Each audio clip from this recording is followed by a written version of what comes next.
দেশে একটি অরাজক পরিস্থিতি বিরাজমান রয়েছে। এই পরিস্থিতিতে দেশকে উদ্ধার করার জন্য, দেশে আইন শৃঙ্খলা পরিস্থিতি স্বাভাবিক করার জন্য, জনগণের জানমালের নিরাপত্তা নিরাপত্তা প্রতিষ্ঠিত করার জন্য কঠোরভাবে পদক্ষেপ গ্রহণ করা হবে এবং সেই ক্ষেত্রে সশস্ত্র বাহিনী যে কোনো পদক্ষেপ নেবে সে জনস্বার্থে, সেটাকে আমরা সকলেই স্বাগত জানিয়েছি এবং আহ্বান জানিয়েছি। বিশেষ করে আমরাও দেশবাসীর প্রতি এবং আমাদের সকল জনগণ, রাজনৈতিক নেতাকর্মীদের প্রতি আমরা উদাত্ত আহ্বান জানাচ্ছি যেন সকলেই প্রত্যেকে যার যার জায়গা থেকে দায়িত্বশীল ভূমিকা পালন করে এবং কোনোভাবেই যেন আর কোনো প্রাণহানি না হয়, কোনো প্রতিহিংসা চরিতার্থ যেন না করা হয়, বরং সকলে মিলেমিশে আমরা জনগণের জানমালের নিরাপত্তা বিধান করার ব্যবস্থা উদ্যোগ গ্রহণ করব।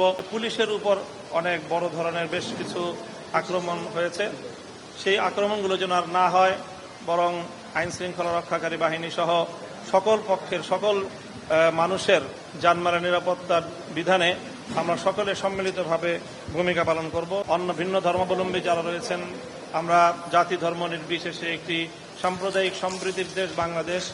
এদেশে কোনো ধর্মাবলম্বী অন্য ধর্মাবলম্বীদের উপর কোনো ধরনের অযাচিত আক্রমণ করবে না, হামলা করবে না।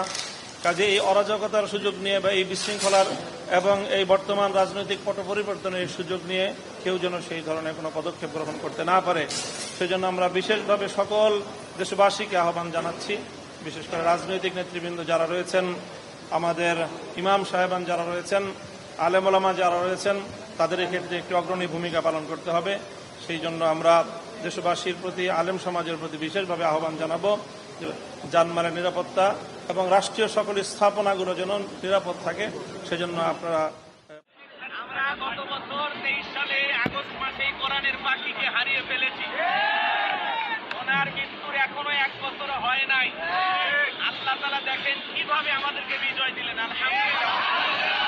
এবং আজকে আপনার সেনাপ্রধান তিনি বৈঠক করেছেন, সেখানে ওলামা ইকরাম ছিলেন, হেফাজতের পক্ষ থেকে আল্লামা মামুনুল হক ছিলেন, আমাদের জামাত ইসলামের সম্মানিত আমির মহোদয় ছিলেন, সারা বাংলাদেশের অনেক দলের লোক ছিলেন। সেনাপ্রধান তিনি বলেছেন 2-1 দিনের মধ্যে ইনশাআল্লাহ সুন্দর একটি সমাধান আসবে এবং আগামীর বাংলাদেশ হবে তরুণদের বাংলাদেশ।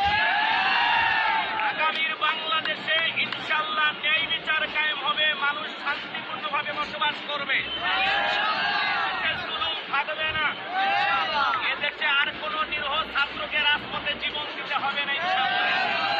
আমরা এমন একটি দেশ 2024 সালে পেয়েছি, এই দেশ আমরা এগিয়ে নিয়ে যাব এমন ভাবে এই দেশে অমুসলিমেরাও নিরাপদে থাকবে ইনশাআল্লাহ।